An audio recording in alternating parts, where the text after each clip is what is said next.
இந்த விபிச்சித்திரன் சிமிங்கியோட பிள்ளைதான் சுவர்பானுன்னு பேரு.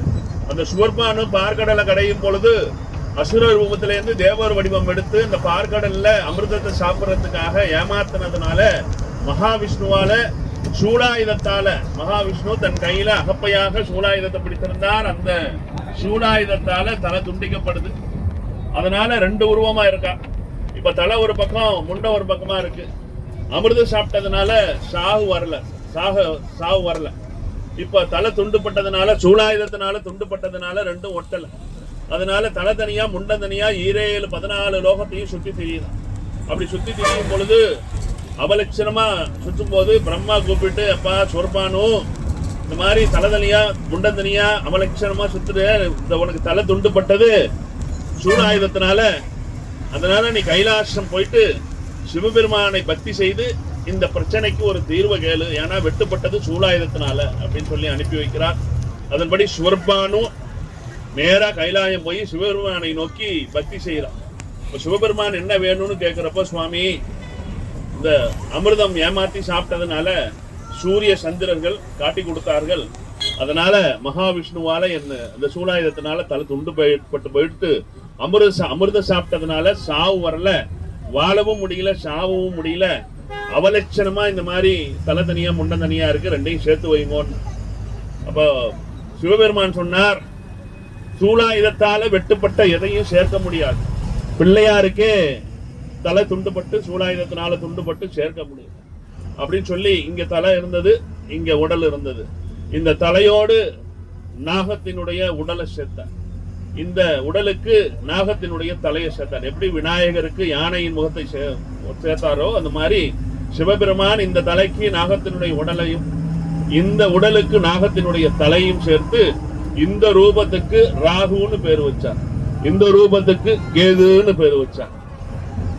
இவ சுவர்பானு பிறந்தது அசுரகுலம். விபிச்சித்திரன் சிமிங்கியோட புள்ள சுவர்பானு.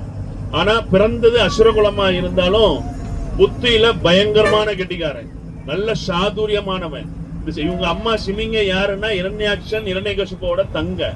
அவ ஒரு மாயக்காரி. அம்மா மாதிரியே இவனுக்கு மாய வித்தைகள் தெரியும்.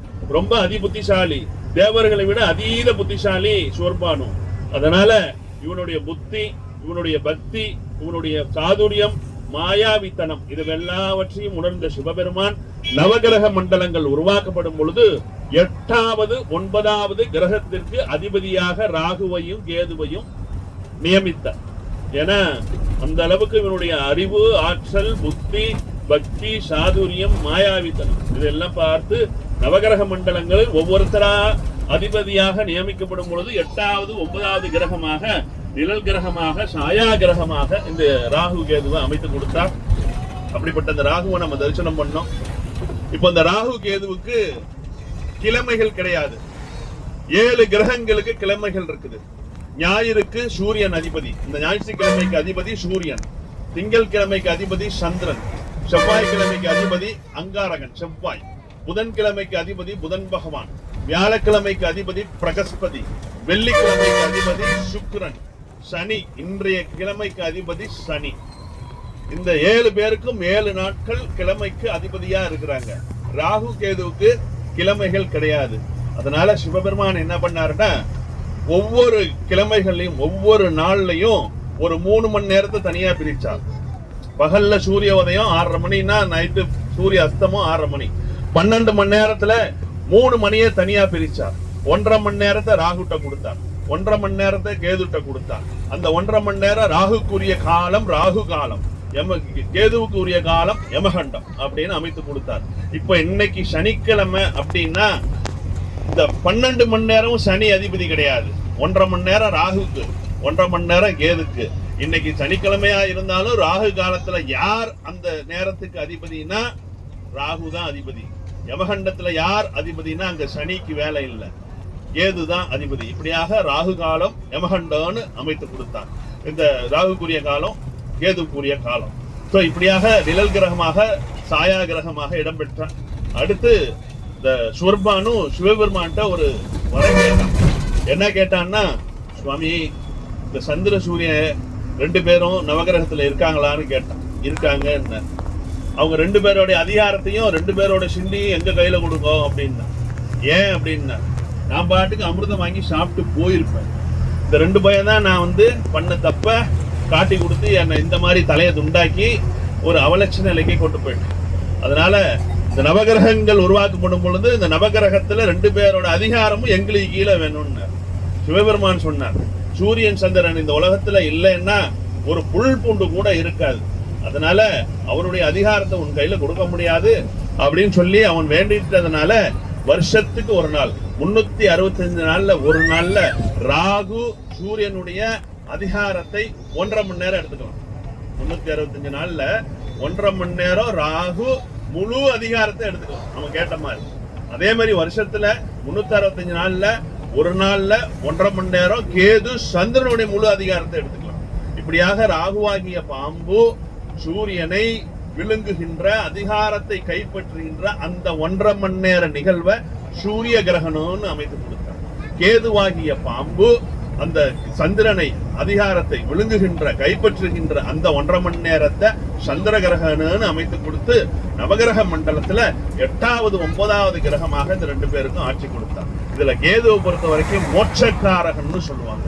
அதாவது நாம நல்ல ஒரு நிலையை அடையணும் அப்படின்னாக்கா அந்த கேதுவனுடைய அனுகிரகம் வேணும். இந்த எண்டு இருக்கு பாத்தீங்களா, எண்டு சனி வந்து ஆயுள் காரகன். நாம எத்தனை வருஷம், எத்தனை மாசம், எத்தனை நாள், எத்தனை மணி நேரம், எத்தனை செகண்ட் உயிரோட இருக்கணும்னு முடிவு பண்றது சனி. கிரகத்துல சனி தான் ஆயுள் காரகனாக நம்ம ஆயுள முடிவு பண்றான். ஆனா அந்த எண்டு இருக்கு பாத்தீங்களா, அந்த எண்டை ஸ்மூத்தா நமக்கு நவுத்தி கொடுக்கிறவன் கேது. சோ அப்படி மோட்ச காரகனாக கேது இருக்கார். ராகு வந்து இந்த நிலகிரகமா இருக்கிறதுனால அடிச்சா தூக்குனா ஒரே தூக்குவார். ராகு சரியான தூக்குவார். விட்டாருன்னா எதுவும் முடியாது. இடுப்புல இருக்கிற துண்டோட சனியோட மோசமா அடிப்பார். அந்த மாதிரி இந்த இச்சா சக்தியாக நமக்குள்ள இருந்து ஆசைகளை தூண்டக்கூடியவர் ராகு. அந்த மாதிரி ராகு கேதுவுல நம்ம இப்ப ராகுவை முழு ரூபமாக உங்க கோவில் எல்லாம் நீங்க தரிசனம் பண்ணும் போது நவகிரக மண்டலத்துல ஒண்ணு பாம்பு தலையும் ஒண்ணு மனுஷ தலையும் இருக்கும். ஒண்ணு பாம்பு உடம்பும் மனுஷ உடம்பும் இருக்கும் நவகிரக மண்டலத்துல. ஆனா இந்த திருக்கோவில்ல மட்டும்தான் ராகு தன் மனைவிகளோட நாகக்கண்ணி நாகவள்ளி என்கின்ற 2 மனைவிகளோட இந்த திருத்தலத்திற்கு வந்து சிவராத்திரி அன்னைக்கு 2ஆம் ஜாமத்துல சிவபெருமானை நோக்கி பூஜைகள் செஞ்சு ஒரு வரம் கேட்டான். சுவாமி, எல்லா இடங்கள்லயும் நான் அறகுறையாக தலை ஒரு பக்கம் உடம்பு ஒரு பக்கமா இருக்கு, எனக்கு இந்த ஒரு திருத்தலத்துல மட்டும் முழு ரூபம் கொடுங்கோ அப்படின்னு கேட்டான். அதனால சிவபெருமான் இந்த திருத்தலத்துல மங்கள ராகுவாக, மங்களனா தம்பதியோட இருந்து ஆசீர்வாதம் பண்றதுங்கிறது சிறப்பு. இப்போ பழனியில வந்து முருகன் தனியா இருக்கிறதுக்கும் மனைவிகளோட இருக்கிறதுக்கும் அது நிறைய விசேஷம் இருக்கு. அந்த தம்பதிகளாக இருந்து ஆசீர்வாதம் பண்ணக்கூடிய அந்த அந்தஸ்தை சிவபெருமான் இந்த ராகுவுக்கு கொடுத்தார். அதே மாதிரி கேதுவுக்கும் முழு ரூபத்தை கீழ்பெரும்பலத்துல அமைத்து கொடுத்தார். இந்த கோவிலை பொறுத்த வரைக்கும் ராகு கேது பரிகாரம், ராகுக்கு உள்ள பரிகாரம் ரொம்ப விசேஷம். இன்னைக்கு சனிக்கிழமை 9 to 10 ராகு காலமா பொதுவா காளஹஸ்தியில பண்ணுவாங்க, திருப்பாம்புரத்துல பண்ணுவாங்க. ஏன் அப்படின்னா அங்க வந்து ராகுவும் கேதுவும் ஒரே இடத்துல இருக்கிறாங்க. சிவ சந்நிதியில சிவனே ராகுவாகவும் கேதுவாகவும் இருக்கார். திருப்பாம்புரத்திலையும் ராகுவும் கேதுவும் பக்கத்துல இருக்கார். ஒரே நேரத்துல 2 பேருக்கும் பரிகாரம் பண்ணிடலாம். திருமண தடையோ குழந்தை தடையோ இந்த மாதிரி இருந்தா 2 பேருக்கும் ஒரே நேரத்துல பண்ணிடலாம். அதனால காளஹஸ்திக்கு இதுக்கு போவாங்க. ஆனா ப்ராப்பரா பண்ணணும் அப்படின்னா ராகு காலத்துல ராகுக்கு பண்ணணும், யமகண்டத்துல கேதுவுக்கு பண்ணணும். இப்படி பிரிச்சு பண்ணணும். நாம பிரிச்சு பண்ணணும்னா நமக்கு நேர சௌகரியங்கள், போயிட்டு வர்றதுக்கான வசதிகள் வேணும். இன்னைக்கு பாத்தீங்கன்னா 9 to 10 9 to 10 ராகு காலம். என்ன பண்ணுவாங்க, இன்னைக்கு பயங்கர கூட்டம் இருக்கும். ராகு காலத்துல பரிகாரத்தை முடிப்பாங்க. அங்க 1:30 to 3 யமகண்டம். இங்கேருந்து பஸ்ஸை பிடிச்சி இல்ல காரை பிடிச்சி அங்க போய் பண்ணுவாங்க. இது வந்து ஒரு வகையான பரிகாரம் ப்ராப்பரா பண்றது. இல்ல வேண்டாம், நம்ம இங்கேயும் எங்கேயும் அலைய முடியாதுன்னா ஒண்ணு காளஹஸ்தி இல்ல திருப்பாம்புரத்தில் பண்ணுவாங்க. அந்த மாதிரி ராகுக்குரிய பரிகாரத்தை, திருமண தோஷத்தை, இந்த கலத்திர தோஷத்தை, நாகதோஷத்தை எல்லாத்தையும் நீக்கக்கூடியவன் இந்த ராகு பகவான். இங்க ராகுவை வந்து நம்ம தரிசனம் பண்ணியிருக்கோம். கிரிகுஜாம்பாள் சந்நிதி, 3 பேரும் 30 தேவியர்கள் ஒன்றாக அருள் பாலிக்கின்ற திருத்தலம் இந்த திருத்தலம். ரொம்ப பெரிய கோவில், ரொம்ப விசேஷமான கோவில். எல்லாம் நல்ல தரிசனம் பண்ணீங்களா? 2வதாக நாம தரிசனம் செய்ய இருக்கின்ற திருத்தலம் நவகிரகங்கள்ல சந்திர பகவானுக்குரிய திருத்தலம். ஊரோட பேரு திங்களூர்னு பேர்.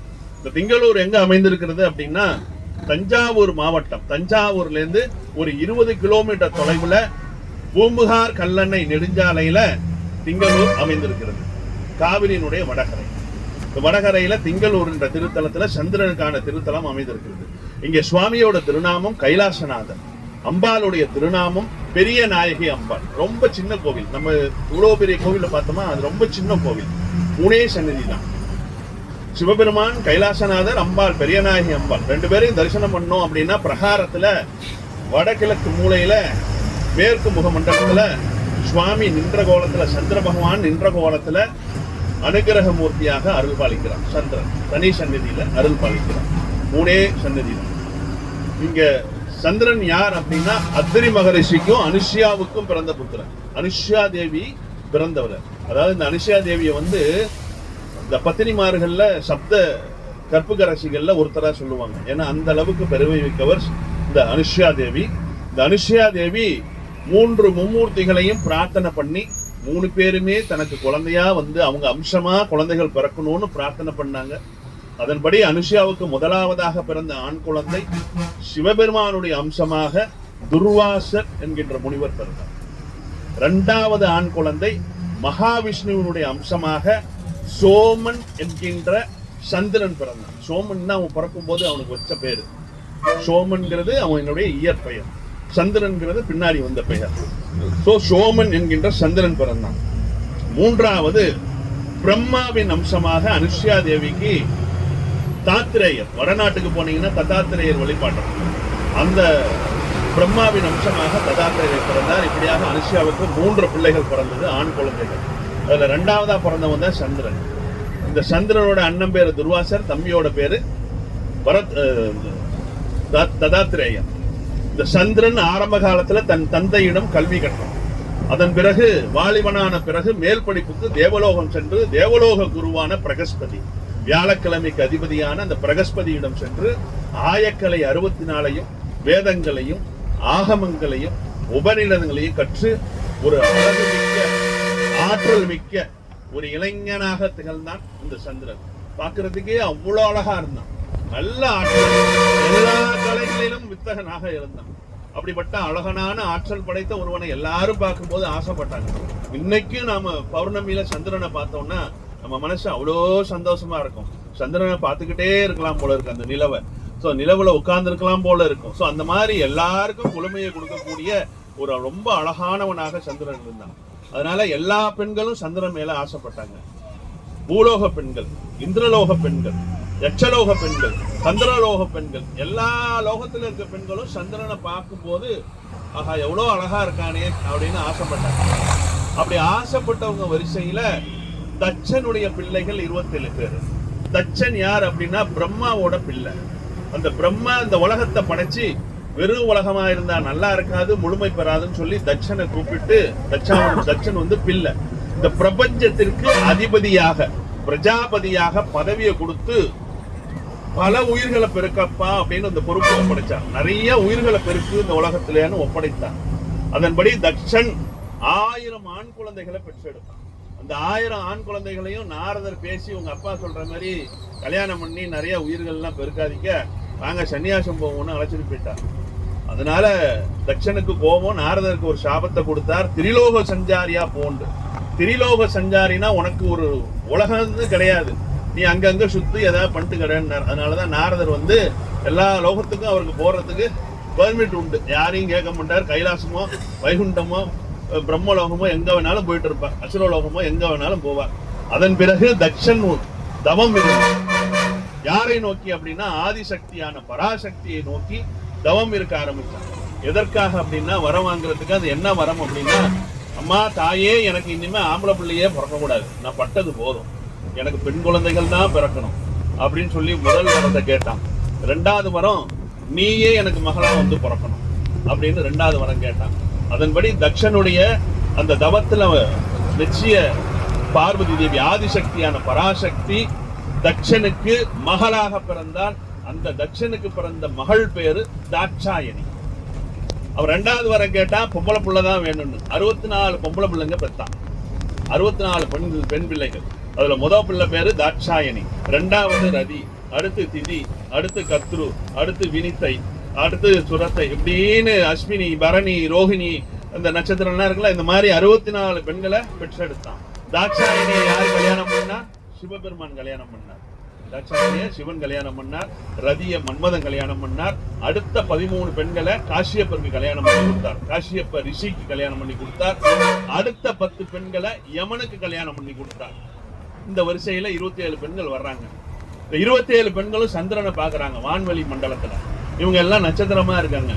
பாருங்கப்பா எவ்வளவு அழகா இருக்கான் பாரு அப்படின்னு சொல்லி எல்லாரும் இந்த 27 பேரும் கல்யாணம் பண்ணா சந்திரனை தான் கல்யாணம் பண்ணணும்னு இந்த நட்சத்திரங்கள், தட்சனுடைய மகள்களான இந்த நட்சத்திரங்கள் 27 பேரும் தட்சன் சந்திரன் மேல ஆசைப்பட்டு அவங்க அப்பாட்ட போயிட்டு, அப்பா அக்கா 13 பேரை காசியப்பருக்கு கட்டி கொடுத்தீங்கோ, 10 பேரை யமனுக்கு கட்டி கொடுத்தீங்கோ, எங்க 27 பேரையும் சந்திரனுக்கு கட்டி கொடுப்போம். தட்சனுக்கு விருப்பம் இல்லை. ஏன்னா அவன் சிவபெருமானுக்கே பொண்ணு இல்லை. நம்ம தாட்சாயணியை கல்யாணம் பண்ணி கொடுக்கல. திருவிளையாடல் படத்துல பாத்தீங்கன்னா தெரியும். ஏன்னா அவன் வந்து சுடுகாட்டு பித்தன், அவனுக்கு வீடு இல்லை, வாசல் இல்லை, யாரும் கிடையாது, நானே தவம் எடுத்து பெத்த புள்ள, இதை போய் அவனுக்கு போனான்ட்டு தாட்சாயணியை கொடுக்க மாட்டேன்னா.